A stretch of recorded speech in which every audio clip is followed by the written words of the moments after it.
Hello and welcome to News Pulse. I'm Muamala and these are the headlines. Congress leader Rahul Gandhi on today attacked Prime Minister Narendra Modi for not going to violence hit Lakhimpur Kheri while he was visiting Uttar Pradesh. PM Modi was in Lucknow on Tuesday for Azadi Ka Amrit Mahotsav celebrations.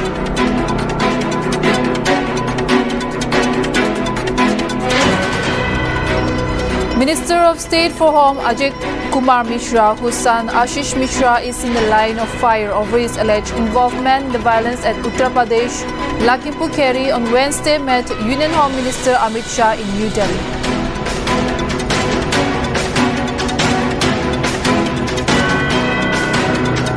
Real estate mogul and former US President Donald Trump has fallen off the Forbes 400 rich list for the first time in 25 years. Mr. Trump has an estimated worth of $2.5 billion, but this was not enough to get him on the list of America's richest people.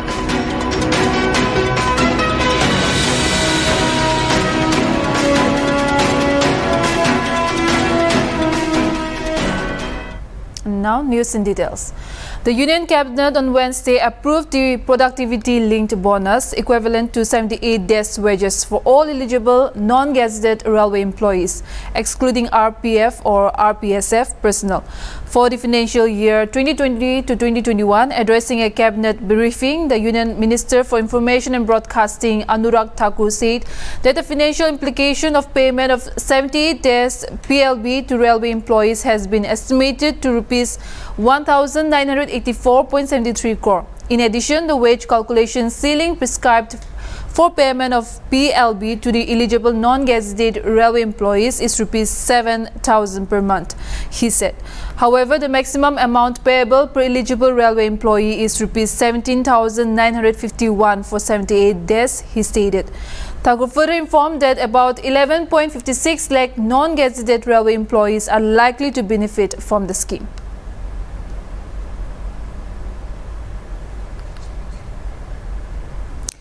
Rahul Gandhi denied permission to visit the families of farmers who were killed in the violence-hit Uttar Pradesh district. Today, affirmed that he will visit Lucknow along with two other people.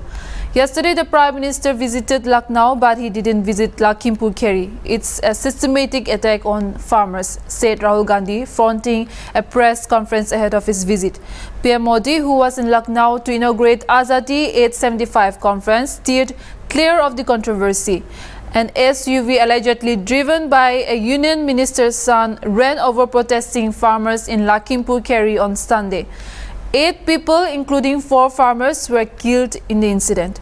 There is dictatorship in India today. Farmers are being mowed down by a jeep. They are being murdered. The name of a union minister and his son has come up in the incident, said Rahul Gandhi. Democracy हुआ करती थी, आज हिंदुस्तान में dictatorship है। सीधी सी बात है। राजनेता उत्तर प्रदेश में नहीं जा सकते। कल से हमें कहा जा रहा है कि भैया आप उत्तर प्रदेश नहीं जा सकते। छत्तीसगढ़ के चीफ मिनिस्टर जाते हैं, किसानों से मिलने जाते हैं, उनको कहा जाता है सेक्शन 144। ये कहते हैं मैं तो अकेला हूं, 144 कैसे लागू होगा? कोई जवाब नहीं। अब डिक्टेटरशिप किस बात की है? क्यों डिक्टेटरशिप? क्योंकि भयंकर चोरी हो रही है। जो स्मॉल मीडियम बिजनेसेस हैं, छोटे व्यापारी हैं, उनसे चोरी हो रही है। किसान हैं, उनसे चोरी हो रही है। और जो आम जनता है, उनके जेब में से चोरी हो रही है। पेट्रोल डीजल के दाम बढ़ते जाते हैं और जो हिंदुस्तान की आवाज है उसको कुचला जा रहा है।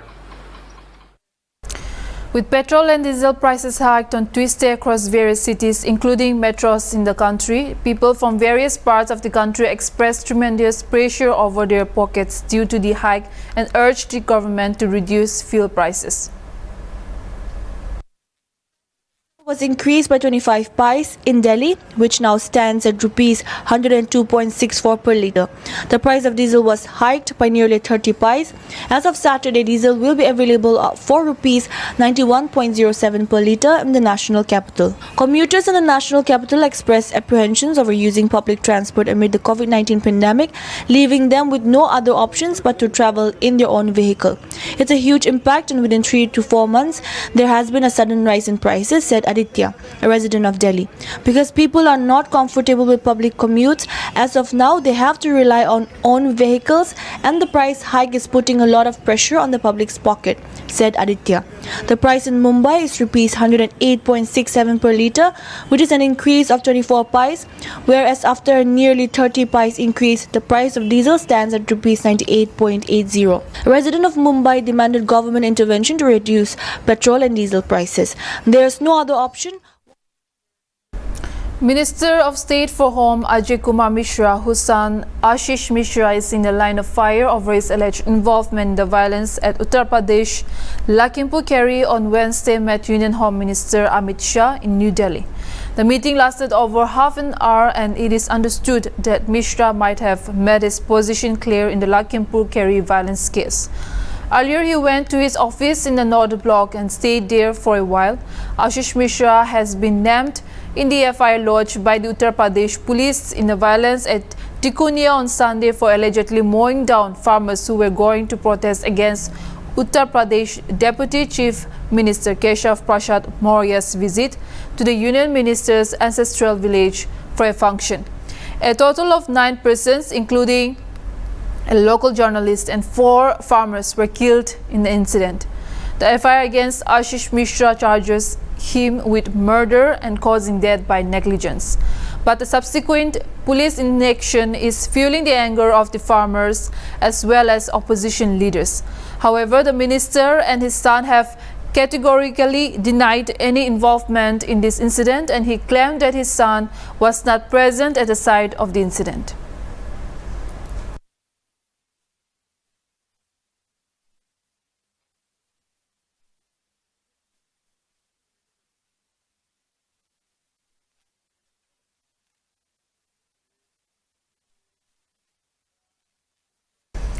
Today, the Indian Air Force conducted a full dress rehearsal at Hindon Air Base in Ghaziabad on Wednesday ahead of the 89th anniversary of IAF on October 8. A scintillating air display by various aircraft will be the hallmark of the Air Force Day Parade cum investiture ceremony at Air Force Station Hindon, said a release issued by the Ministry of Defense. The air display will commence with flag-bearing skydivers of the famous Akash Ganga team dropping out of an AN-32 aircraft in the colorful canopies at 8 a.m. The flypast would include heritage aircraft, modern transport aircraft, and frontline fighter aircraft. The ceremony will conclude at 10:52 a.m. with this spellbinding aerobatic display, it added. On the occasion of Air Force Day, the Indian Air Force will proudly celebrate its 89th anniversary on October 8, 2021, said a press release issued by the Ministry of Defense. Rehearsals for the air display by various aircraft have been already started. The areas over which the aircraft will be flying low levels are Wazipur Bridge, Karwal Nagar, Hindon, Shamli, Jiwani, Chandinagar, Hapur, and Pikua. To ensure the safety of the aircrafts, pilots, and people on the ground, the Indian Air Force has requested all citizens of Delhi, Ghaziabad, and its neighborhood not to throw eatables and garbage in open, as eatables thrown out in the open attract birds that can pose a serious threat to the aircraft flying at low levels. ऐसा कारनामा उस समय कैसे किया होगा, क्योंकि द्वितीय विश्व युद्ध के बाद भारतीय सेनाओं द्वारा किया गया यह सबसे बड़ा पैराडॉक्स था। प्रण करना है सहज, कठिन है, लेकिन उसे निभाना सबसे बड़ी जांच है व्रत का। अंतिम मूल्य चुकाना, अंतिम मूल्य न दिया अगर तो और मूल्य देना क्या, और करने लगे। In March 21 International Air Show held in Moscow. Our team boasts of the finest air warriors of the Indian Air Force, ladies and gentlemen. And on this count, look straight ahead. The team is rolling in for the grand finale. It's called the soaring split.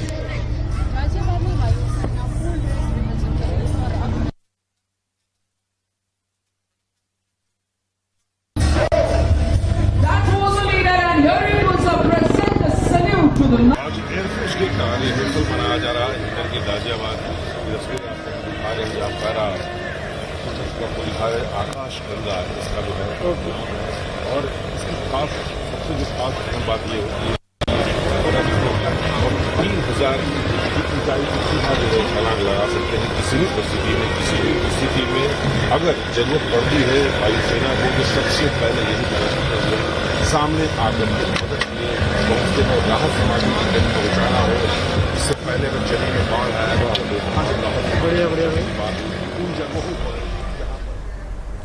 West Bengal Chief Minister Mamata Banerjee will take oath as an MLA on October 7, and the Trinamool Congress has written to Governor Jagdeep Dhankar, inviting him to administer the oath of office to the party supremo at the State Assembly instead, informed Partha Chatterjee, General Secretary of Trinamool Congress, on Monday.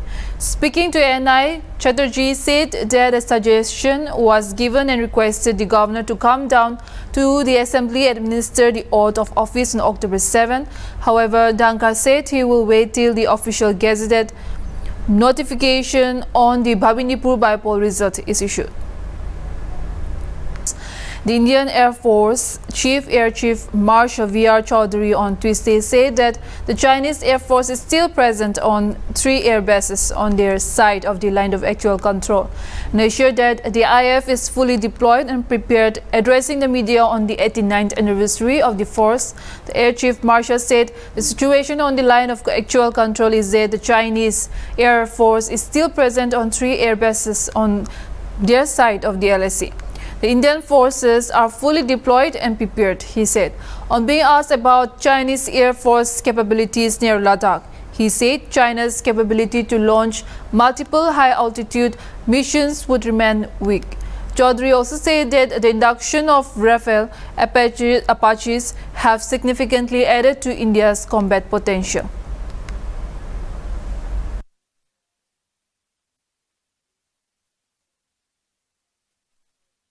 The Vice President of India, M. Venkaiah Naidu, has inaugurated the phytopharmaceutical laboratory Takyalpat in Imphal West District during his visit to Manipur. The event was organized by the Institute of Bioresources and Sustainable Development. Addressing the gathering, Vice President M. Venkaiah Naidu said the IBSD is working to promote, document and engage in scientific validation of diverse traditional medicinal products. He said the Northeast region has a rich diversity of plants. He said validation and proper marketing of traditional products is important and that the research sponsored by the IBSD will have a cascading effect. Naidu said this is his second visit since he became the Vice President of India. The Vice President said the Northeast region of the country is blessed with a rich natural heritage which needs to be preserved at all cost. He said, India means its people, and without the development of every section of the country, everything else is meaningless. Also speaking at the function, Director of IBSD, Professor Pukok Kumar Mukherjee, said they have been able to work in COVID genome sequencing. He said the aim of the IBSD is to ensure relevance locally and make global impact in biomedicine sciences. Likewise, addressing the program, Chief Minister N. Biren Singh said his government has started various projects to bring inclusive development in the state. He said the integration of the phytopharmaceutical lab will help scientific validation of medicinal plants found in the northeastern region of the country. Also, Governor La Ganeshan said he wants the IBSC to reach out to the farthest corner of the country because they require medical facilities the most. He congratulated the scientists of IBSD for successfully testing COVID-19 in its labs. Mumbai police on Tuesday said that no permission was taken from them regarding the cruise ship party from where the Narcotics Control Bureau team seized drugs. As per Mumbai police sources, the matter comes under Yellow Gate police station's jurisdiction. The permission is necessary, but no permission was taken. Neither was any intimation given, they added. However, as per police officials, since multiple agencies are involved in granting permissions, the Mumbai police will speak to the Director General of Shipping and Mumbai Port Trust about what permissions were given to the cruise ship. The Maharashtra government has imposed the Disaster Management Act in the state owing to the COVID-19 cases. Therefore, the police are also checking for violations of Section 188. The state has also imposed Section 144, not allowing more than 5 people together at a place. After investigations, if there is any violations of the said sections, an FIR will be filed by the Mumbai police. A team of Port Zone Police is also investigating the matter. Uttar Pradesh, Ghaziabad on Tuesday recorded a total of 368 cases of dengue and malaria with 68 active patients, informed Rakesh Kumar Gupta, District Surveillance Officer of Dengue and Malaria. According to Gupta, 65 patients have been admitted to government hospitals and 3 patients are in private hospitals. Till now, no casualty has been reported and as no patient is in a very serious condition, said Gupta. The entire health department is working around the clock to curb down the spread of the disease. We are following the steps taken in the COVID-19 module and fogging those places where the cases are found, he added. Gupta further said that the department has taken up the awareness programs for the people and have been regularly doing the door-to-door inspections in the district. Urging the people to remain cautious, the health department asks the people to cooperate with the measures undertaken by the department to control dengue and other related diseases.